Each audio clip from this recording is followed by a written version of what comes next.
This is Hard Off, Japan's biggest thrift store chain specializing in electronics like camera gear, musical instruments, and most importantly, video games and consoles. This summer, I rented a car and drove 500 miles across Japan, visiting as many Hard Offs as I could to search for the best deals in the country. Now, obviously, I'm a big Pokemon guy, so the main things that I'm looking for on this trip are mostly older Pokemon games and a Game Boy Advance. A few years ago in Japan, I bought this Game Boy Color so I can play Gen 1 and Gen 2 games, but I'm looking for a Game Boy Advance so I can play Gen 3 games. Of course, I'm also half Filipino, so I'm not opposed to a good deal. So if anything else interesting comes up, we'll see what happens. I started off the adventure by heading west from Tokyo to what would ultimately be the biggest Hard Off of the entire trip.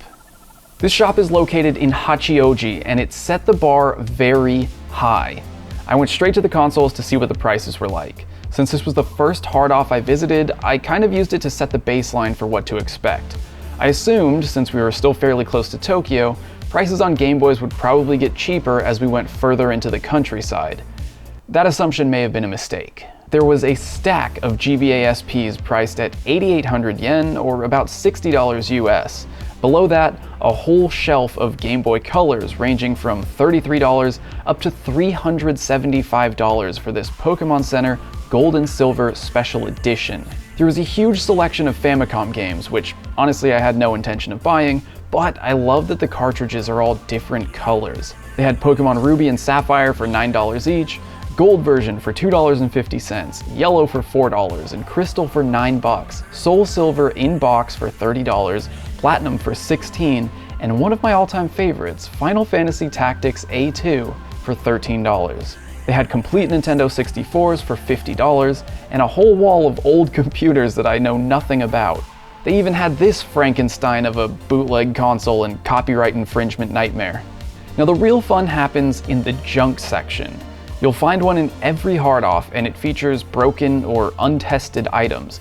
Sometimes the problem is as simple as the device not being charged when it was brought in, and you can find some really incredible deals if you're willing to dig through the bins.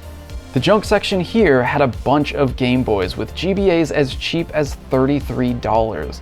The tags on each item tells you what's wrong with them. Some of them won't load games, some have damaged screens, but a lot of the issues are pretty easy repairs if you know what you're doing. The music section here was just as wild as the game section. I'm still wondering how 5 used sitars and a dozen mandolins all ended up in the same secondhand shop. They even had toilets up here. As you'd expect, the used camera section was just as well stocked with film and digital gear spanning across decades. From Hard Off, I ventured into the sister store Hobby Off, which specializes in toys, trading cards, and collectibles. I'm no plushie connoisseur, but I'm sure you could find some rare exclusives hiding among the fluff. There were walls and walls of Pokemon cards, and even some representation for my favorite TCG, Magic the Gathering. Among all the toys, I managed to find some pretty strange Pokemon products, which I'll be showcasing in another video soon. After spending the night at the world's oldest hotel, I headed to the second Hard Off of the trip, this time in a city called Kai in the Yamanashi Prefecture. The very first case I looked in had a couple DSIs for just $8, which gave me hope for finding a cheap Game Boy Advance. The Game Boy junk bin was filled with Tamagotchi and Yu-Gi-Oh games that I would soon discover to be a plague on Japan's Hard Offs. In the DS junk bin, I found a copy of a kanji training game that I was looking for. I almost bought this game for $50 in the US before coming on this trip. Good thing I waited because I just found it for 80 cents. The N64 junk bin had a bunch of copies of Pokemon Stadium for the same price, and functional or not, a box full of PlayStations for $2 each is just insane. They had N64s and GameCubes for $45, but the bargain stopped there. Game Boys of all generations were priced at nearly $100 each. I found a boxed original Pokemon pinball for $11. I already have a copy from my last trip to Japan, but I'm still on the hunt for the Game Boy Advance version. There were also boxed Gen 1 Pokemon games for $30 each, and this one, which was just missing the manual, was priced at $15. I ended up buying 2 kanji training games and taking a chance on one of the $8 DSIs from the junk section. Deeper into the mountains, and the next stop was here in the city of Matsumoto in Nagano Prefecture. Unfortunately, this shop had no handheld consoles. They even had a sign asking people to please sell theirs. The game section was pretty sparse too. Just a couple copies of Pokémon Emerald for $26 each. I had a quick look through the junk bins and found a charger for my new DSi for $2. And in case you needed more evidence that the Wii U was a failure, here are 2 boxes full of them for $8 each. The off-house section of the shop had a bunch of camping gear, and in the hobby off, I found this incredible treasure, a Pokémon Gachapon machine that I may or may not have brought home with me. I plugged in my junk DSi at the hotel and turned it on, and it was 100% functional. The tag at the shop said the buttons didn't work, but here's what I think happened. During the initial setup, you have to use the touchscreen. Once you get past that, you can use the buttons. Whoever tested it probably turned it on, couldn't use the buttons right away, and then labeled it junk. They go through so much stuff that some of it just probably doesn't get tested thoroughly and ends up way underpriced. The kanji game I bought, however, ended up being a little too difficult for me. It just required a much higher base level of knowledge than I have, so I have to keep looking for a more basic level game. Another day, another hard off, this time in Kanazawa. The junk case was filled with Nintendo handhelds, but unfortunately, the one that was missing was the one that I was looking for, the Game Boy Advance.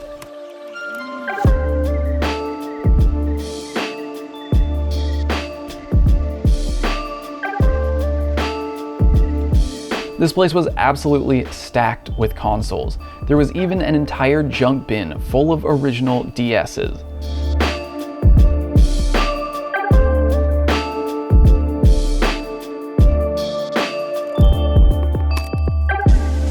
There was a pretty hefty game section to go along with the consoles.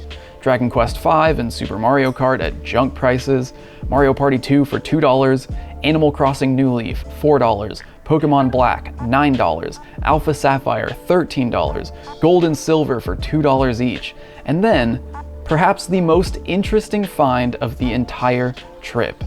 At first, I couldn't understand why an old CRT TV would cost $500, but then I realized, this is a TV with a Super Famicom built in. It's literally a Super Nintendo TV. Put the game straight in.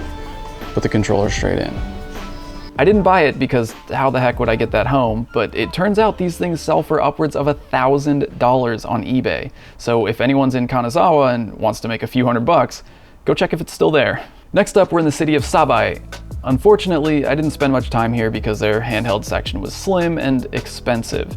They did have a few cool uncommon finds like the Watermelon N64 and this Pikachu controller, but ultimately the best thing about this hard off was the sunset. This shop in Nagahama was pretty small, but that should never deter you from checking out a hard off. Size doesn't matter, it's what's on the inside that counts. I don't know, pick a joke. They had a huge stock of Gen 3 Pokemon games and a couple Game Boy players. These were only $45, including the startup disc. They normally go for over $150 on eBay. Of course, the disc is region locked, so you'd need a Japanese GameCube, but we've already seen them as cheap as $30 on this trip. Overall, a great deal, and I regret not picking one up, but there's always next time. I ended up buying both Ruby and Sapphire here for just $6 each. A short drive along Lake Biwa and a quick stop at Hikone Castle, and we're at the next hard off in the city of Rito. As always, I headed straight for the handheld case. There was an Animal Crossing Special Edition new 2DS LL for $260, among other recent and expensive Nintendo consoles. The case had some other cool finds like a boxed Pocket Pikachu and this SNES-shaped Game Boy Player controller priced at $110, which is surprisingly $30 cheaper than it sells on eBay. It had been days since I'd seen a Game Boy Advance, but $45 was still a bit steep compared to that first hard off back in Hachioji. The Atomic Purple Game Boy Pocket for $30 was pretty cool, and there was even an Atomic Purple Game Boy camera to match. Apparently, this game was released in Japan, Europe, and Australia, but as an American, this was my first time ever seeing it. Is this a Pokemon typing game with a DS keyboard? Pokemon Typing DS. Pokemon Typing DS. At this point in my trip, I met up with a bunch of friends in Osaka for Pokemon Go Fest, and I wasted no time introducing them to the magic of hard off. The first hard off we visited together was in Nagaoka-kyo, but it turns out all the games were at the hobby off next door. They had some cool limited edition handhelds and boxed Pokemon games from Gen 1 through 4. A scratched copy of Super Smash Bros. Melee for just $6, some seasonal exclusive plushies like this Halloween Celebi for $30, and one of the strangest things I found on the entire trip, a Nintendo DS cartridge TV antenna for watching TV on your Nintendo DS. I didn't end up getting anything here, but Gilly went a little crazy. The next group trip was to Shinkanaoka, just south of Osaka.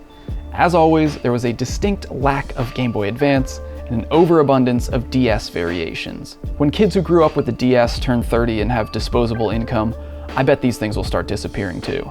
These Pokemon-themed GBA cartridge cases were super cool, but too expensive for a non-collector like myself.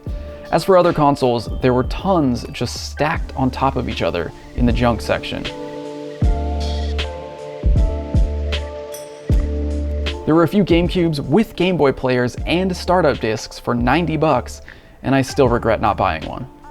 The boxed console selection was enormous, and we started kicking around the idea of just buying a Super Famicom to play back at the Airbnb, an idea that we never acted on, but hey, maybe next time we're all in Japan together.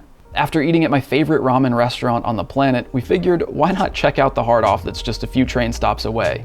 This one's just north of Osaka, and it had a whole bunch of modern handhelds and a decent selection of retro games.